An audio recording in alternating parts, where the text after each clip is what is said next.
We're coming to you live tonight. ERW Rev War Revelry. This time, the past our 30th Revelry. We're coming to you live from Billsburg. In county are we in? James City County. James City County. Actually, just spitting distance from. So it's a great opportunity to be in a place where history happened, enjoy a few brews, and be able to talk about history.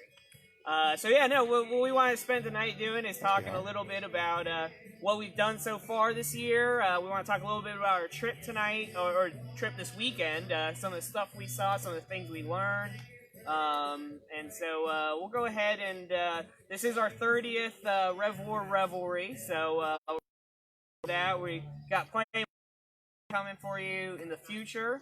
And stay tuned, we got a special announcement to make that you all might be able to take part in a little bit of what we enjoy doing all the time. But we'll go ahead and why don't we throw it over to Phil over there, and he can talk a little bit about what we and you know, or this weekend, whatever you want to talk about. We're doing a little laid back this time. So. All right. Well, you can probably notice the color palette that is around now. I've been getting heck for that since we watched the one. But we did not let COVID get in the way of a trip this year. We did obviously the Yorktown campaign from like the Battle of the Hook. Yorktown, and also we spent a lot of time digesting like the other questions that come up. Who is to blame? Who gets the credit? Is the question a turning point or a look at, or a turning point in the war? And also the future careers. I mean, for Washington and Cornwallis, both of them are pretty successful after Yorktown. And then as well. So that is, and obviously we've now soon helped James City with their book sales, James City County book sales, beer sales, cigar sales. So yeah, we've helped the economy out. Barbecue sales. We also went to some places that looked like from Mark's college days, reminiscing the pre-BC times, as he stands up and shows William and Mary. He has to stand up, otherwise he just looks like he's William. So, but it's hard to believe this is number 30, guys. So we've done more revelries, 30 this year, than either these two guys have years on their life. So I'm That's one way of putting it. To do it. I mean, it's been impressive. So thanks everyone. Thanks the audience for putting up with this shenanigans for 30 straight Sundays. So yeah, and I just want to say too, like on Facebook, we officially surpassed 2,200 follows. Like that's awesome. Do you remember what did we have last year? It wasn't that. It was 60. 60. Yeah, so it's incredible. I mean, it's obviously this pandemic. It's terrible, but it's provided a lot of opportunity as well for. Get history out there to the public when everybody was stuck in their homes, and we're going to keep at that. Obviously, we've grown so much this year with our books coming out. You know of the two that we had previously released 2 years ago on Trenton and Princeton by this man over here. We had the one on Lexington and Concord, A Single Blow by Phil and Rob, who's behind the camera, and then I just had one come out called A Handsome Flogging on the Battle of Monmouth Courthouse in New Jersey. I have another book coming out as well in Valley Forge. Should be coming out hopefully before the next ERW campaign next August. So yeah, and we have tons more planned as well. This project that we're doing right now, it's only just beginning. Well, we got a lot of life left on us, and we're still going to keep bringing you the good product. Kevin, you got anything to say on that? No. It's been obviously a different year for. Lots of history organizations trying to adapt with not putting people through the doors, just being able to speak with everybody virtually and emerging Rev War into everybody's houses and living rooms has been a nice challenge, but definitely one that I think has been successful. So. Wait, Kevin, how many have you been on? I've been on 0. I'm a top right. fan. Yeah. I'm a top fan. He's a top fan. Yeah, that's right. Get a top. This is Kevin's first live revelry. So that's very true. Cheers Yes. to that. Cheers. All right. Well, and on the idea first, this is also Billy's first time to Yorktown in this area.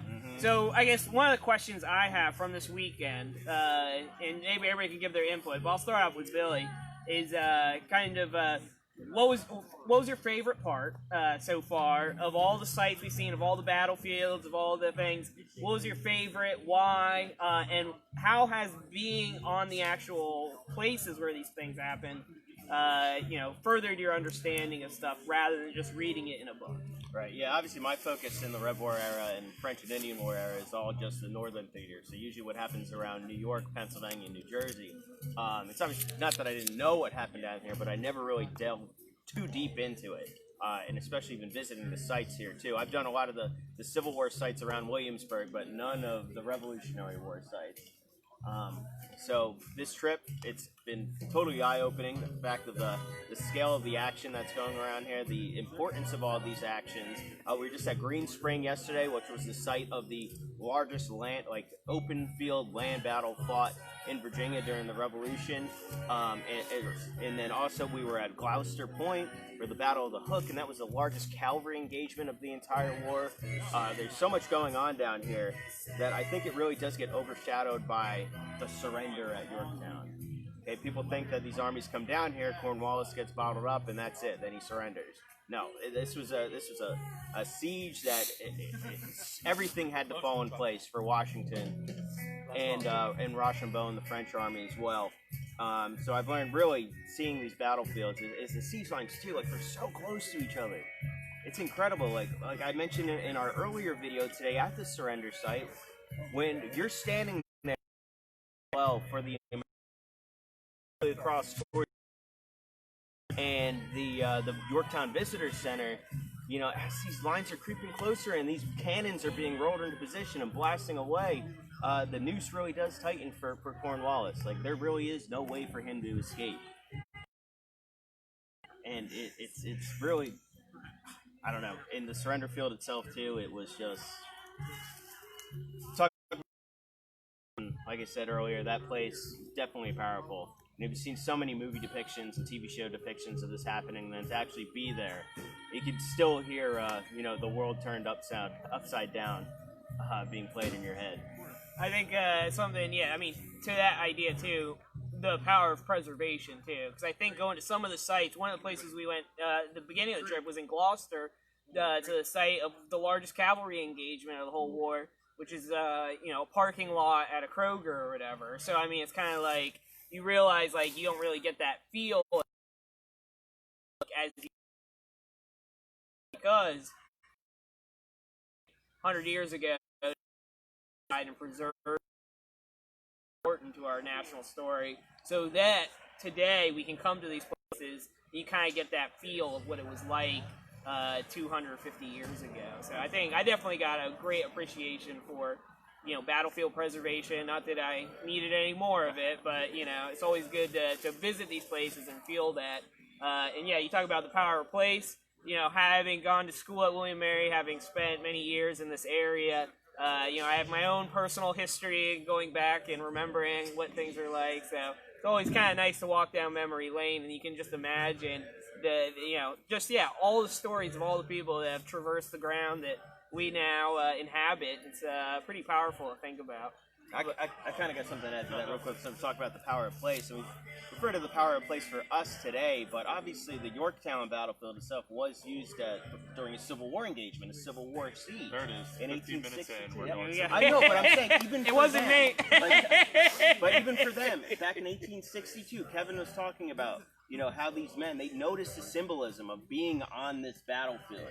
And the place itself was just as powerful then for the men of the Union and Confederate armies as it still is for us today. Yeah, you're right. Even adding to that is that we tend to put history in these little boxes, this happens and that happens and this. But I mean, even by the time of the Civil War, there are still veterans from the Continental Army that are still alive and passing from the scene. And I mean, just to think about, I mean, here they are.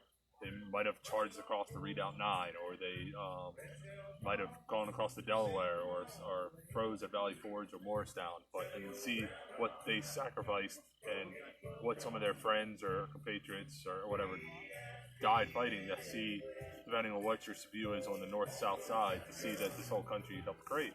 But I mean, I think too, the Power Place, what's amazing too is getting out in a place like Green Spring, Spencer's Ordinary, or even the Hook, is understanding that it's all these add up to Yorktown. Like, Yorktown just didn't happen in a vacuum, these places, and that it's amazing. I mean, I harken back to one of the times, I hate to bring up the Civil War again, but when I was working at a Civil War battlefield, and you have someone come to find their ancestor, and you find out that their ancestor died in what is now a parking lot for Walmart, and just that sense of disappointment. And then you get somebody who can walk on the same footsteps on a path that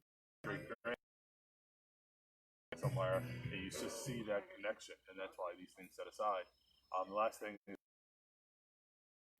Yorktown or Green Spring, when you get on the field, you notice little things like Wayne charging across the field of Green Spring, you're not noticing the dip and the wood line, and how the British, I think 71st and 80th regiments came out, suddenly have that wood line, and you think when you look at a map, it's all open terrain, why didn't you see it?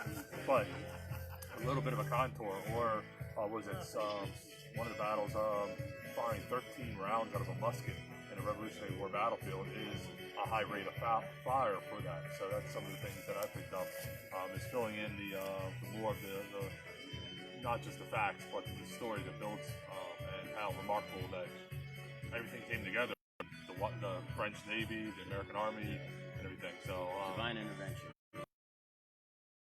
Places where people's ancestors died. One of the more powerful things that I saw this weekend, and the site battlefield of where many and some people actually maintain the site, and there's a wreath there for the men who died and a cross marking where about 50 of them were buried. And it was just very moving to think that, for the men who sacrificed, fought, and died literally on the ground where we're sitting, so that we could actually enjoy these liberties and freedoms that we now enjoy. Those, even though time has made those sacrifices so less well known, there are people, something that I find humbling to be able to take part in trying to discover these stories and tell them to people, so that people understand those sacrifices that people had, so that people will want to find these places and to honor those who sacrificed so that we have these freedoms and liberties we have today. And to add on with that too, we saw another cemetery where there's potentially French remains buried in, as well as British remains, and that was the church on the Main yesterday. And obviously these graves are not marked, so to be there, and we always, very American focused, and they had the Tomb of the Unknown Soldier there and a monument to the American that was just dead. amazing. And you all can see our cover photo on the Facebook page, just because to be at a spot, where we can identify, literally, sacrifice their life, and then it's so clear on its tombstone. It kind of drives it home. This is so important. And for those Finnish soldiers, we talk about our American soldiers who died during World War I, World War II, buried overseas. For these British and French soldiers here, fighting in an unfamiliar land, and they either come here far from home. They die from disease, they die from wounds received on a battlefield, or killed in action, and they never get to see home again. And for most of them, like in the cemetery and the church on the Main, they're unmarked graves, so there's nothing to remember them by. And that was something. That was something, because obviously a lot of the battlefields that I've been to up north, you don't have French soldiers up there fighting beside the Americans. And as well as with the British, you don't have a lot of British cemeteries up there either. Yeah, no, I think it's true for, even though the British and the Hessians were fighting on the opposite side, ultimately it's a very human story of these people. And being in the places where they spent their last time and learning their story, yeah, it's very moving, and it kind of makes you think about larger things. Because I think the later wars and our alliances with these countries, this is something that connects, all our countries and people from across the globe together. The stories that happen here, which is kind of cool. So, on that vein of connecting, who is the one most responsible for the victory? Is it an American victory at Yorktown? Is it a French victory? Or is it just because Cornwallis is being a petulant little kid and just not going to start fortifying until September? Blame Clinton. If you want me to be here, I'll be here, type thing. So let's get it out. See if we have any French fans between the triumvirate here. So let's get a debate started. So, All right, well, let's let Kevin talk. Okay, all right, being the new guy, I guess, coming in, I hate to already. you gotta fight your way in. Yeah, that's right. Exactly. I hate to already take option C, but I will. And I think when George Washington essentially writes that the victory at Yorktown is a matter of divine intervention, he's absolutely right, because you look at this chain of events that sets one thing in motion, and then that event sets another thing in motion, and so on. It just so much went into it. I think in history we like to have things boiled down for it to be easy, where we have one answer to everything. But more often than not, at historic events, there is no one answer that we have, and so there's contributions on all sides. The relationship between Clinton and Cornwallis, and that ends up essentially stranding Cornwallis here on the Virginia Peninsula. I mean, those relationships, any relationships, it's a two-way street. Clinton is responsible, Cornwallis is responsible. Neither one of them really ultimately made the decision to try and put things aside and work out with each other, figure out a plan. Of course, the French Navy, Battle of the Cape, September 5th of 1781, plays a major role in terms of making sure that Cornwallis' army is stranded here in Virginia, and that Clinton is not able to bring his army down from New York. Then, of course, you have the leadership of Rochambeau and Washington to make the decision to move their forces down to Virginia and try and eliminate Cornwallis' map ultimately. So, again, I hate to take option C, but there really is a lot of factors that go into it. And of course, when it comes to soldiers here at Yorktown had experience in siege warfare, had done before, and so the French were very much a key part of laying out the siege lines, the plans for the siege, and ultimately forcing the British surrender at Yorktown on October 19th. all right, so Kevin, that's the great textbook answer, the logic answer. Here at Emerging Rev War, we're all about trying to create controversy. So,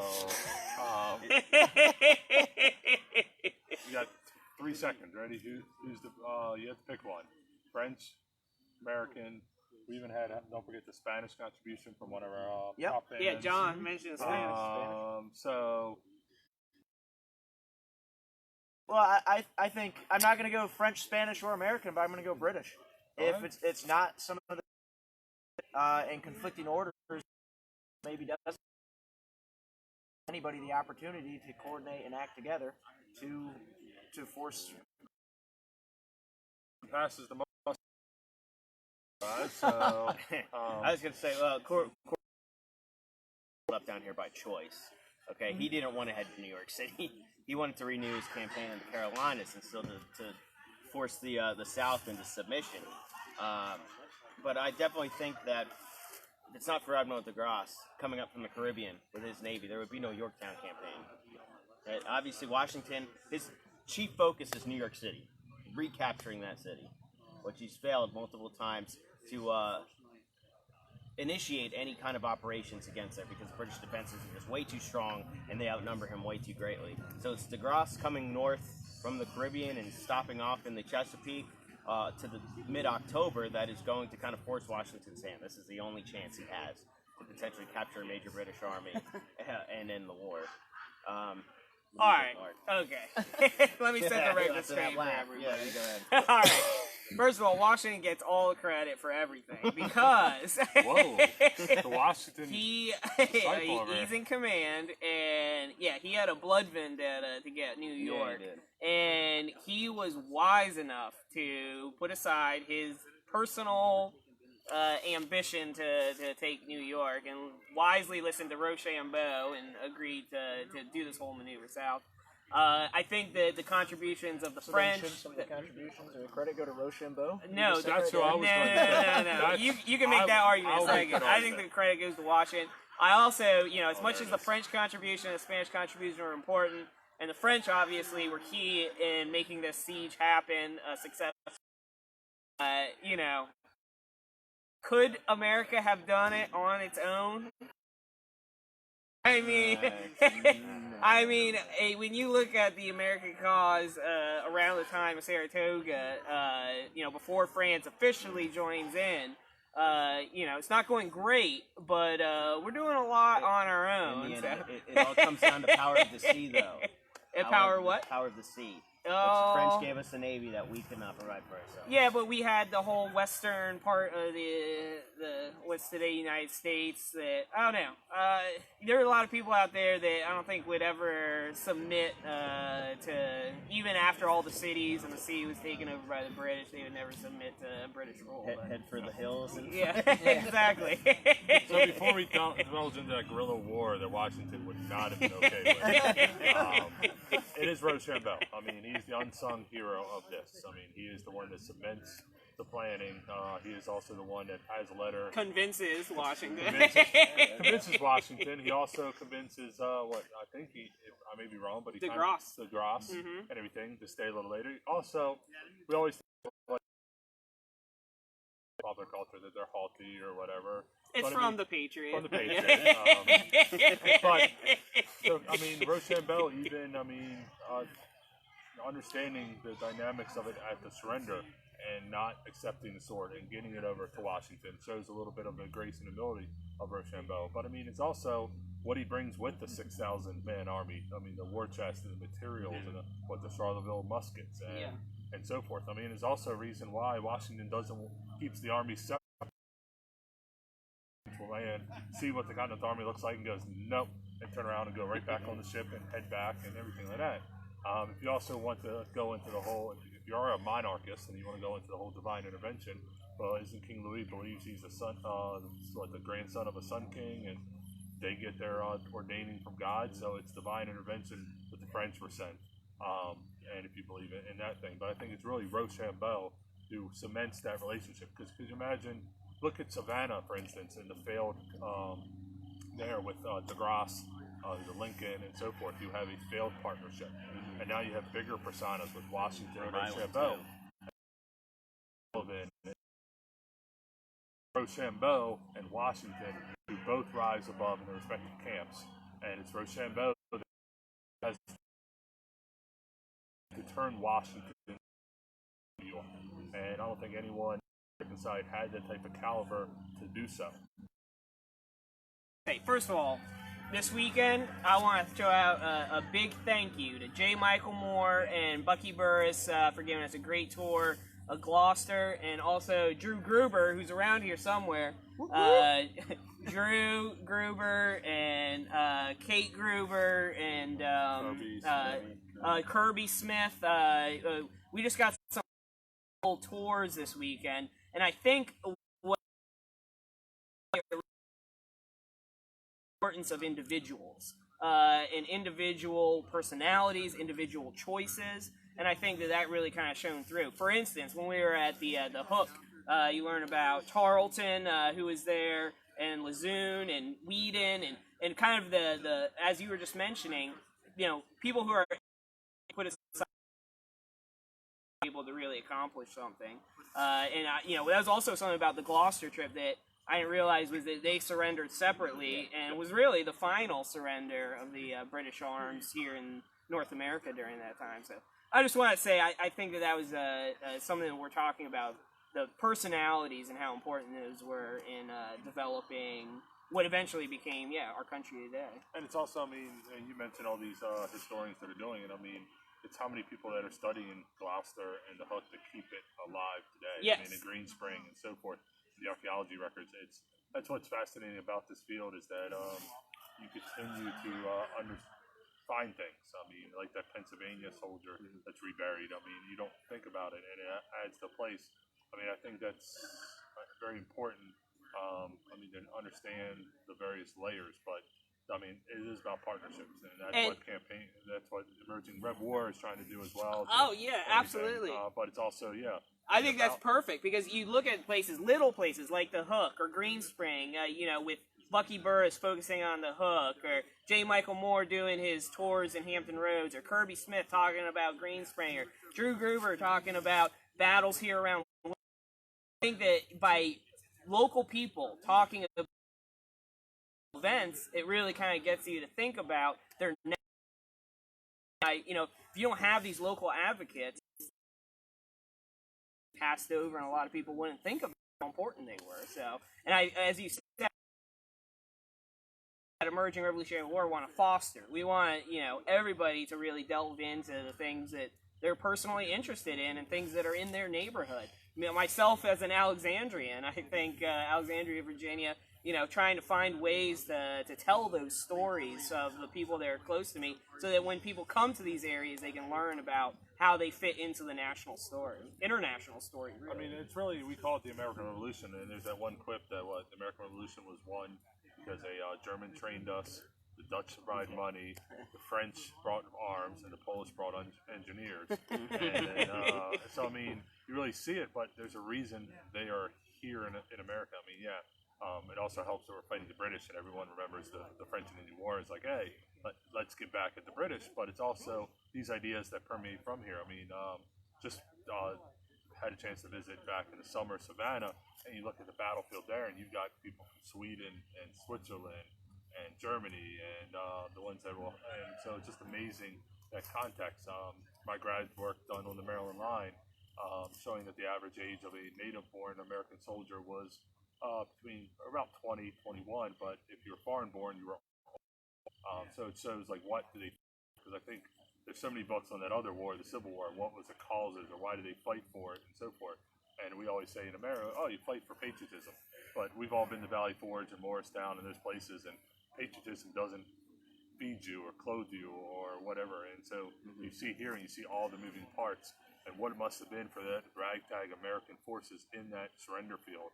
Think about like Joseph Plum Martin, who have survived so much to be here. I mean, it's got to be a dream or a relief. I mean, the emotions that are going through, to see that the Hessians marching out again. I mean, the feared soldiers of the world. That's why the British pick them up, because they are great soldiers.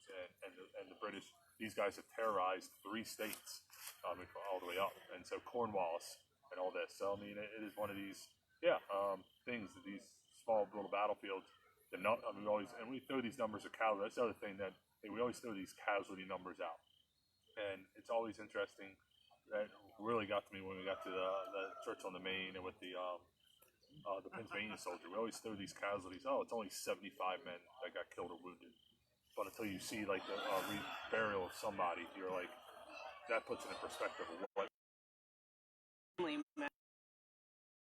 Great when.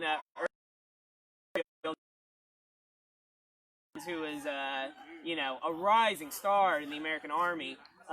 You say he died. I mean, he really did die in an insignificant skirmish down in South Carolina. But, that was not an insignificant death. People don't realize, too, how small the population was in the United States.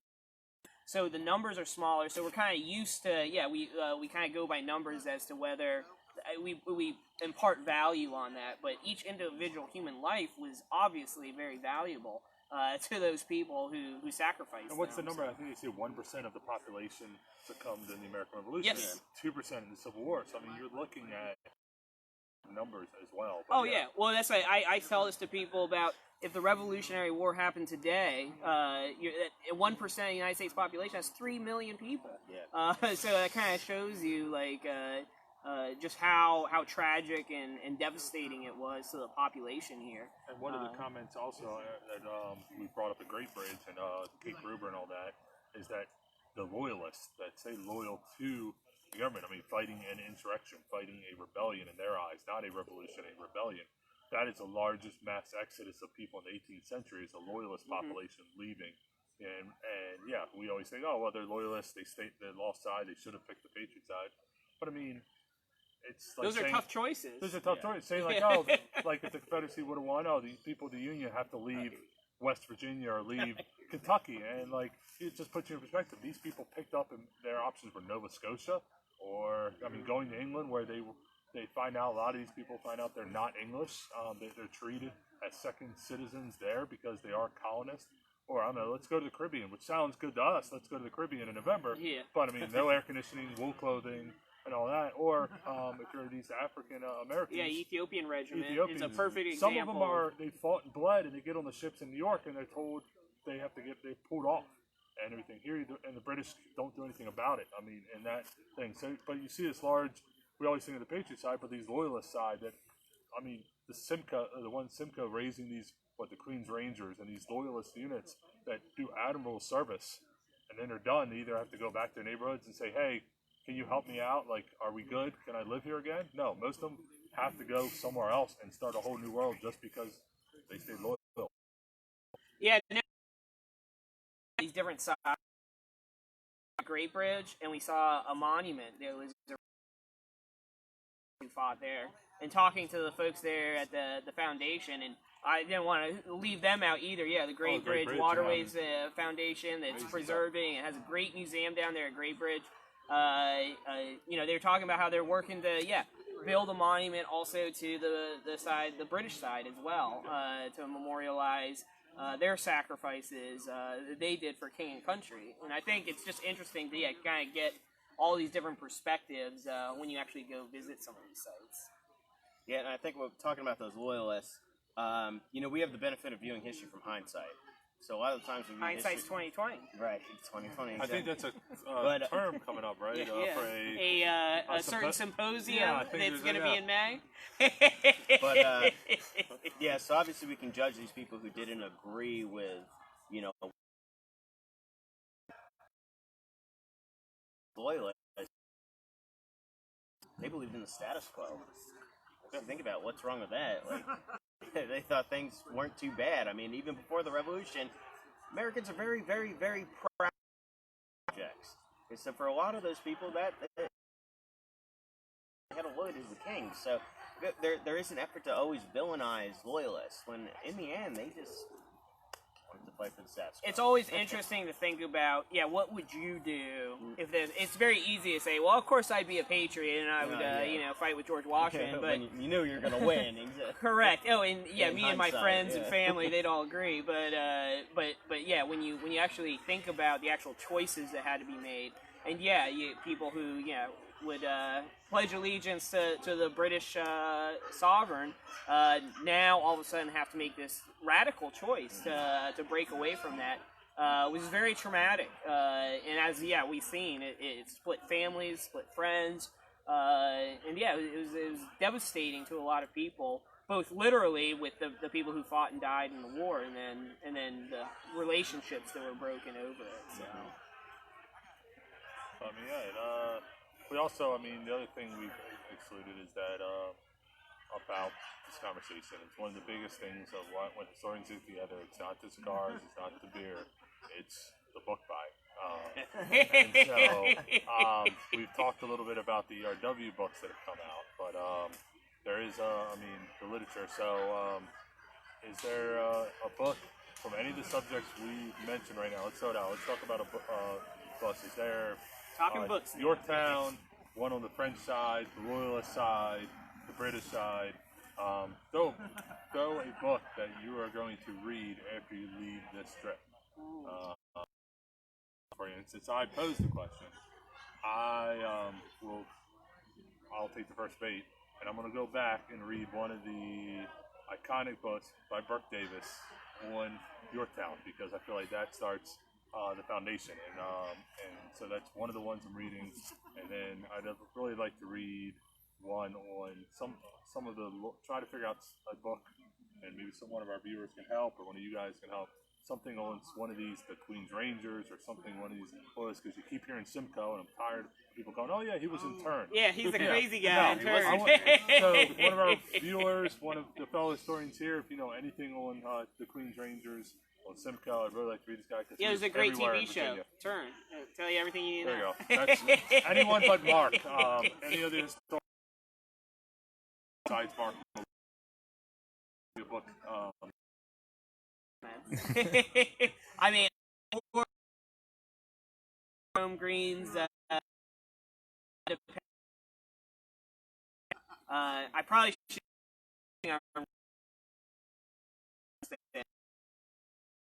reading some more. But